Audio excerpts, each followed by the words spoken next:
Peggy 18.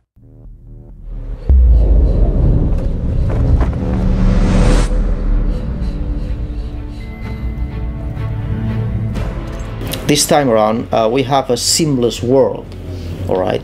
A world without any loading time, a world where you can explore. It's set in a city, a modern city, so it's set in present day. It's set in during one night, and you basically explore this modern city, and you explore Dracula's castle, which is part of the city. So the city has grown around the castle.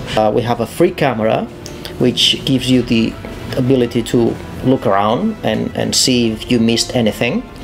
And we have a world that gets progressively opened. As you progress through the story, you will get to explore new areas, and as the city becomes bigger, you'll need to teleport to and from the castle and the city, and you find an item that allows you to do that.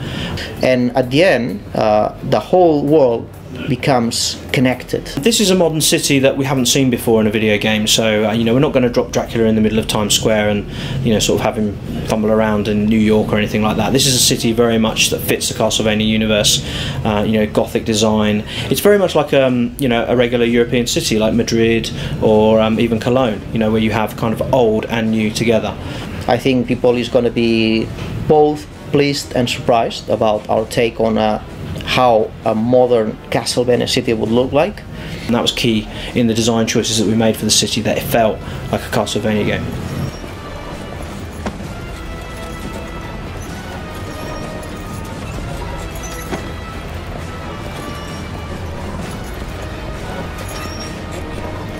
We wanted there to be a lot of variety in the environments, so it felt like it was different in everywhere that you went. Every time you turned a corner there was something new to see, something exciting to see, different lighting, different elements, huge vistas, really cool architecture, statues, that kind of stuff.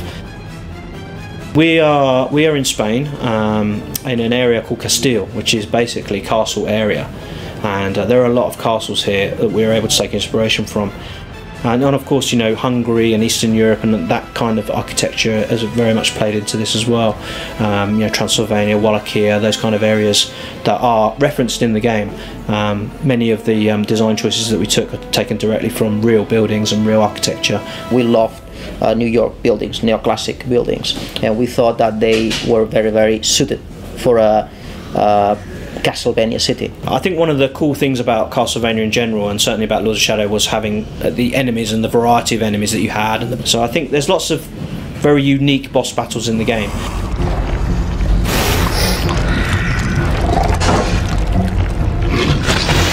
But you're going to see lots of new enemies and new characters that you haven't seen before. Especially, being set in a modern era, having modern weaponry or modern enemies to go up against is an interesting proposition, especially when you have these kind of older swords and chaos claws and whips and stuff.